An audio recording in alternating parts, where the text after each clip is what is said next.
Good morning, all of you. So,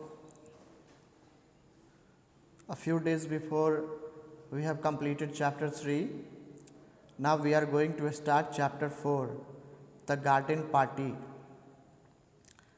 सारे बच्चे जो ऑनलाइन क्लास अटेंड कर रहे हैं एक एक करके कमेंट बॉक्स में जा कर के अपना अटेंडेंस बनाएंगे, ठीक है। चलिए अब हम लोग शुरू कर रहे हैं chapter number 4, that is the garden party by Katherine Mansfield. Katherine Mansfield ने इस कहानी को लिखा है। आइए जानते हैं इनके बारे में। Let's know something about the author. Catherine Mansfield, 1888 to 1923, was a short story writer. She was born in Wellington, New Zealand. Katherine Mansfield, जिनका जन्म 1888 ईस्वी को और 1923 ईस्वी को उनकी मृत्यु हुई, वो एक छोटी कहानियों की लेखिका थी। She was born in Wellington, New Zealand. New Zealand के वेलिंगटन शहर में उनका जन्म हुआ। She left her country and settled in United Kingdom at the age of 19. जब वो मात्र 19 साल की थी तो उन्होंने न्यूजीलैंड छोड़कर यूनाइटेड किंगडम वो शिफ्ट हो गई। Her first short stories were published in her school's magazines. उनकी जो पहली छोटी कहानियों की जो संग्रह थी, collection of short poems, short stories, it was published in her schools magazines. ये उनके स्कूल के मैगजीन में पब्लिश किया गया था। She wrote many collections of short stories like the doves nest 1923 and something childish 1924।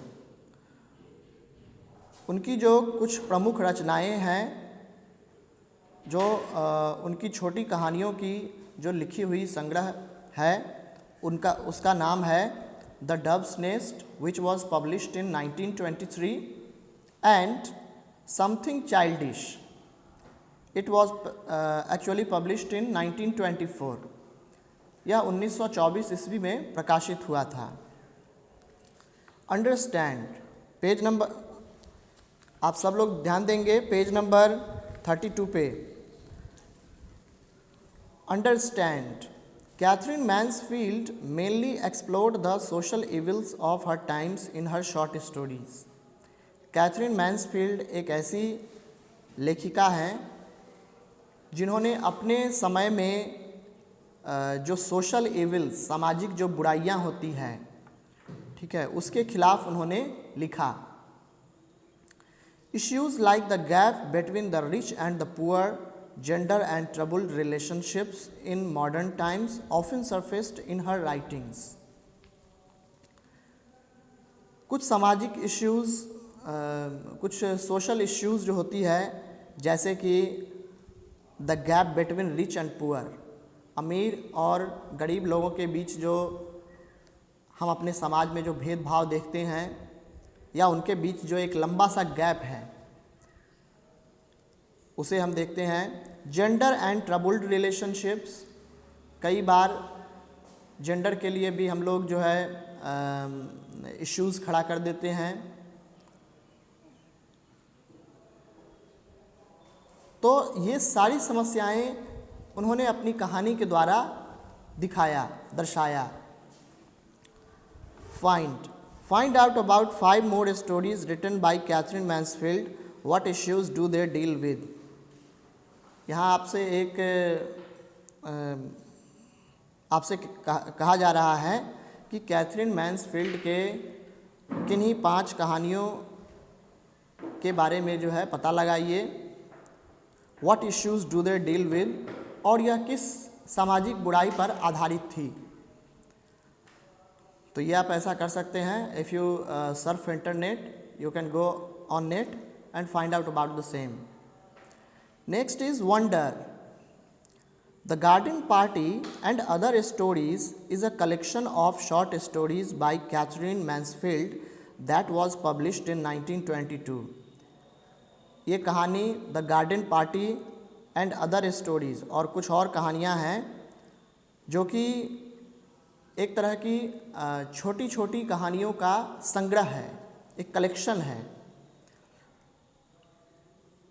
और ये उनके द्वारा लिखा गया था, कैथरीन मैन्सफील्ड के द्वारा, and it was published in 1922, 1922 ईस्वी में ये कहानी प्रकाशित हुई।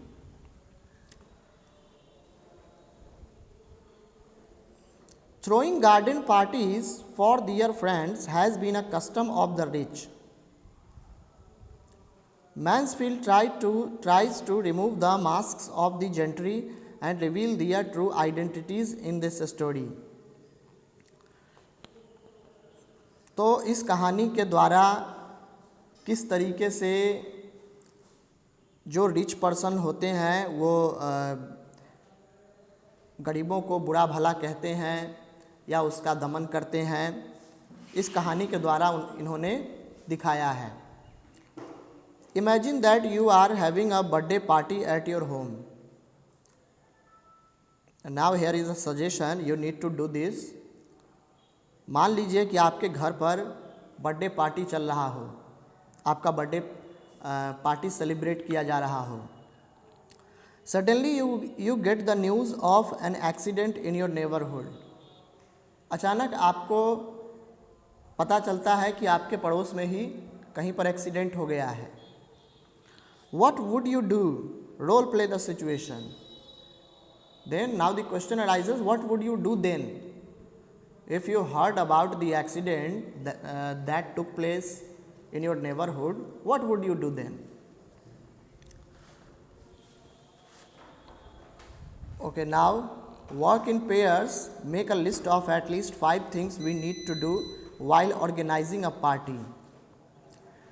यहाँ आपसे कह रहा है कि कम से कम 5 ऐसी चीज़ों के बारे में बताइए जो कि आप पार्टी के लिए ऑर्गेनाइज करते हैं। Let's begin the real story. आइए देखते हैं इस कहानी को। Breakfast was not yet over before the men came to put up the marquee. Marquee means a very large tent used for parties. अक्सर जब देखते हैं, जब हमारे घर में, हमारे आसपास पड़ोस में अगर कोई सेलिब्रेशन का मौका आता है तो आप देखते होंगे कि त्रिपाल या तंबू टाइप का कुछ शमियाना वगैरह जो है लगाया जाता है। तो यहाँ कह रहा है breakfast was not yet over before the men came to put up the marquee. ठीक है, सुबह का समय था, ब्रेकफास्ट भी अभी पूरा नहीं हुआ था और उससे पहले ही जो त्रिपाल लगाने वाले सब लोग पहुंच चुके थे वहाँ, जो पार्टी के लिए जहाँ सेलिब्रेट करना था, एक मंच तैयार करना था वहाँ। Where do you want the marquee put mother? तो यहाँ एक बच्चा पूछता है अपनी माँ से कि माँ, मैं इस त्रिपाल को, इस टेंट को कहाँ पर रखवा दूँ? My dear child, it's no use asking me, I am determined to leave everything to you children this year. तो माँ इतनी बिजी होती है अपने काम में कि वो अपने बच्चे को समझाती है कि बेटा, मैं अभी बिज़ी हूँ और इस साल मैं तुम सारे बच्चों पर छोड़ रही हूँ कि तुम्हें कैसे पार्टी सेलिब्रेट करना है। It's up to you. Forget I am your mother, treat me as an honoured guest. माँ आगे कहती है उस बच्चे से कि भूल जाओ कि मैं तुम्हारी माँ हूँ। Treat me as an honoured guest, और मुझे एक सम्माननीय गेस्ट की तरह मेरे साथ पेश आओ। But Meg could not possibly go and supervise the main. अब देखिए, उस छोटे बच्चे का नाम था मेग। ठीक है, मेग उस काम को सुपरवाइज नहीं कर पाता है, उन्हें नहीं बता पाता है उन लोगों को कि कैसे टेंट वगैरह खड़ा करना है पार्टी के लिए। She had washed her hair before breakfast. Meg यहाँ पर लड़की का नाम है, छोटी बच्ची है। She had washed her hair before breakfast. सुबह का नाश्ता ब्रेकफास्ट करने से पहले उसे बाल धोने थे। And she said drinking her coffee in a green turban. और एक हरे कलर का टर्बन लगाए हुए वो कॉफ़ी पीने के लिए बैठ जाती है। Jose the butterfly always came down in a silk petticoat and jacket.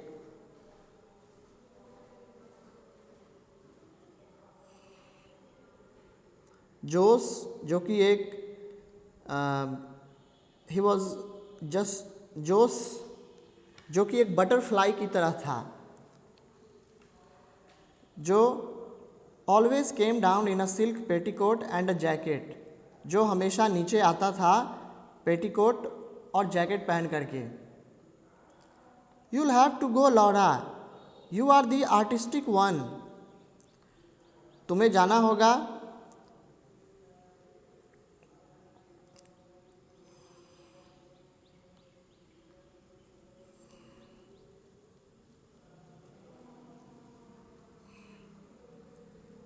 Away Laura flew, still holding her piece of bread and butter.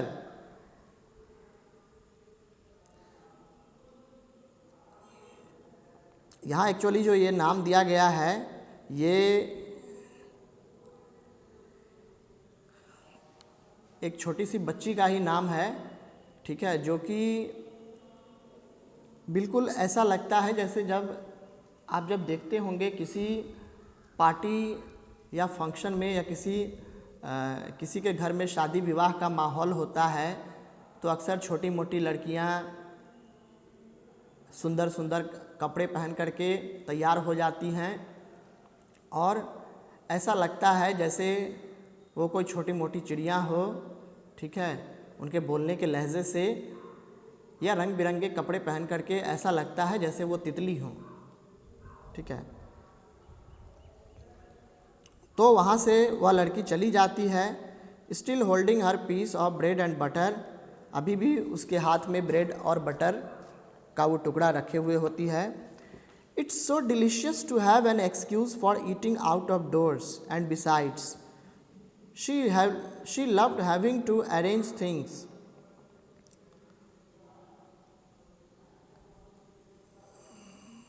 अब देखिए क्या होता है कि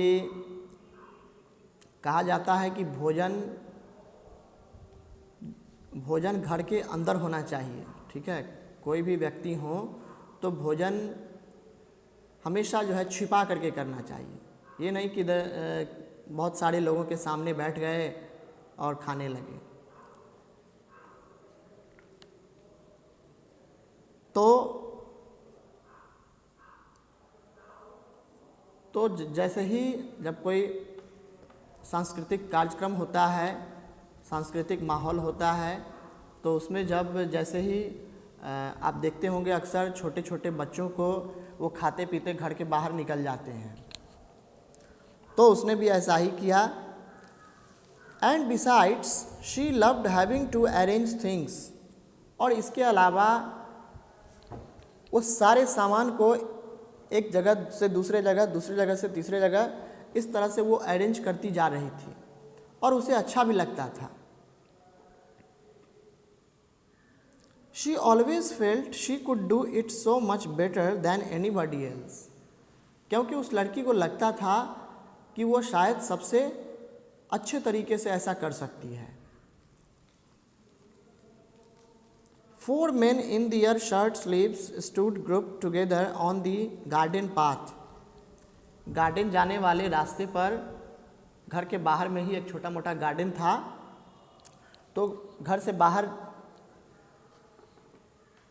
जो रास्ता बना हुआ था गार्डन जाने के लिए, उसी रास्ते पर 4 व्यक्ति शर्ट स्लीव्स में खड़े हुए थे एक साथ। They carried staves covered with rolls of canvas. Staves means poles. और उनके हाथों में बड़े बड़े लंबे लंबे खंभे थे जो कि कैनवास से लपेटा हुआ था। And they had big tool bags slung on their bags, और एक बड़ा सा मोटा सा बैग उसके पीठ पर जिसमें औजार वगैरह था। दे लुक्ड इम्प्रेसिव, वे काफ़ी अच्छे दिख रहे थे। Laura wished now that she had not got the bread and butter but there was nowhere to put it. Laura ने विश किया, उसने चाहा कि उसने सोचा कि अरे मुझे तो ब्रेड और बटर मिला ही नहीं है। But there was nowhere to put it and she couldn't possibly throw it away, और इसका कोई सवाल भी नहीं था। And she couldn't possibly throw it away, और उससे यह बिल्कुल बर्दाश्त नहीं हुआ। सबको मिला और उसे ब्रेड एंड बटर खाने को नहीं मिला। She blushed and tried to look severe and even a little bit short-sighted as she came up to them. वो चारों तरफ देख रही थी कि कहाँ से मुझे नाश्ता मिले।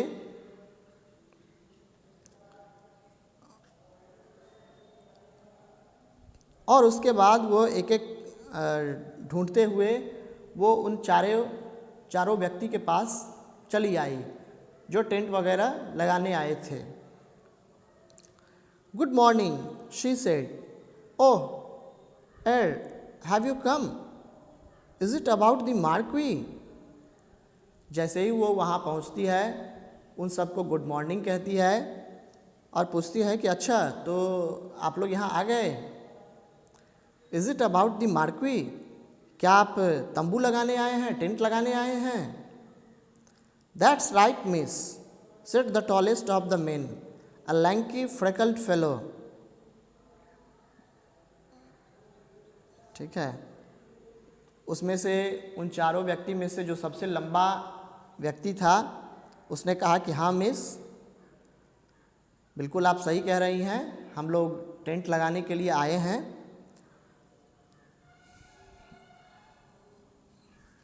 And now she looked at the others, they were smiling too. और अब वो बाकी जो बचे हुए थे तीन उनके तरफ देखने लगी। They were smiling too, वे भी उस छोटी सी बच्ची को देख करके मुस्कुरा रहे थे। Cheer up, we won't bite, their smile seemed to say. उसके हाथों में जो ब्रेड एंड बटर थी उसको देख करके उन लोगों ने कहा कि चीयर अप, खुशियाँ मनाओ। और ऐसा लग रहा था उनके मुस्कुराने के अंदाज से, ऐसा लग रहा था जैसे वे लोग उस छोटी सी बच्ची को कह रहे हों कि खुशियाँ मनाओ, हम लोग छीनने वाले नहीं हैं। How were nice workmen were, how very nice workmen were, कितने अच्छे काम करने वाले व्यक्ति थे वो। And what a beautiful morning, और कितना सुनहरा सुबह था। She mustn't mention the morning, she must be business like the Marquis. उसने मॉर्निंग के बारे में कुछ नहीं कहा, बस वो सिर्फ अपने काम पर ध्यान दे रही थी। द मार्क्वी यानी कि टेंट पर उसका ध्यान था कि ये लोग टेंट कैसे लगाएंगे, कहाँ पर लगाएंगे। Well, what about the lily lawn? And she pointed to the lily lawn with the hand that didn't hold the bread and butter.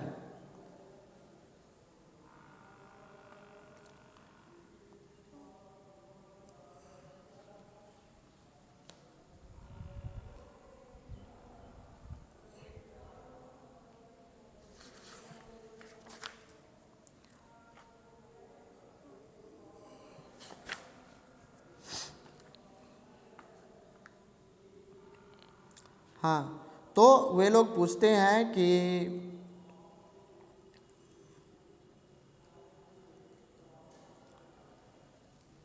आखिर ये लिली लॉन कहाँ है। And she pointed to the lily lawn with the hand that didn't hold the bread and butter. और एक हाथ में तो उसने ब्रेड एंड बटर रखा हुआ था, तो दूसरे हाथ से वो इशारा करके बताती है कि वो रहा। दे turned, they stared in the direction. जिस दिशा में वो उंगली दिखाती है वे चारों व्यक्ति उसे देखते हैं घूम मुड़ करके।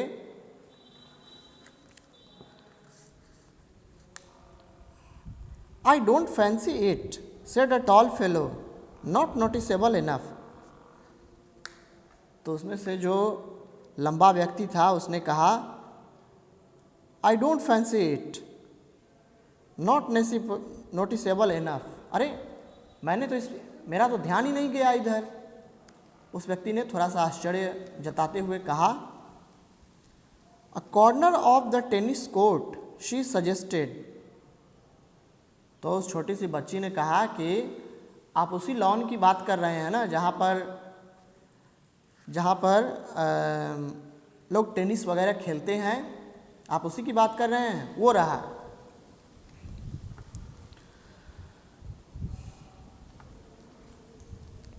But the tall fellow interrupted. लेकिन जो वो लंबा व्यक्ति था उसने बीच में ही कहा, look here miss, that's the place against those trees over there, that will do fine. तो वो लंबा व्यक्ति जो था उसने उस छोटी सी बच्ची से कहा कि मिस देखिए, अगर हम लोग, जैसे आप लोग देखते होंगे कि जब हमारे गांव में टेंट लगाने के लिए लोग आते हैं तो एक्चुअली क्या होता है कि हम उसे सुपरवाइज करते हैं कि यहाँ ऐसे लगाना है, उधर से कवर होना चाहिए, ठीक है, एक तरफ से गेट दो तरफ से जो है गेट बनाना है। इस तरह से हम उसे सजेशन देते हैं, एक तरह से एडवाइस देते हैं ताकि वो हमारे मन के अनुरूप काम करे। तो वो छोटी सी बच्ची को भी लगता है कि मुझे इन सबको बताना होगा कि किस तरीके से टेंट लगाना है। तो इसी कारण से वह व्यक्ति उसे समझाता है, that's the place against those trees. वो देखिए उस पेड़ के जो सामने जो आप जगह देख रहे हैं ओवर देयर, वहाँ पर, दैट विल डू फाइन। वहाँ से अगर हम लोग अगर टेंट लगाना शुरू करते हैं तो अच्छा होगा। Against the Caracas,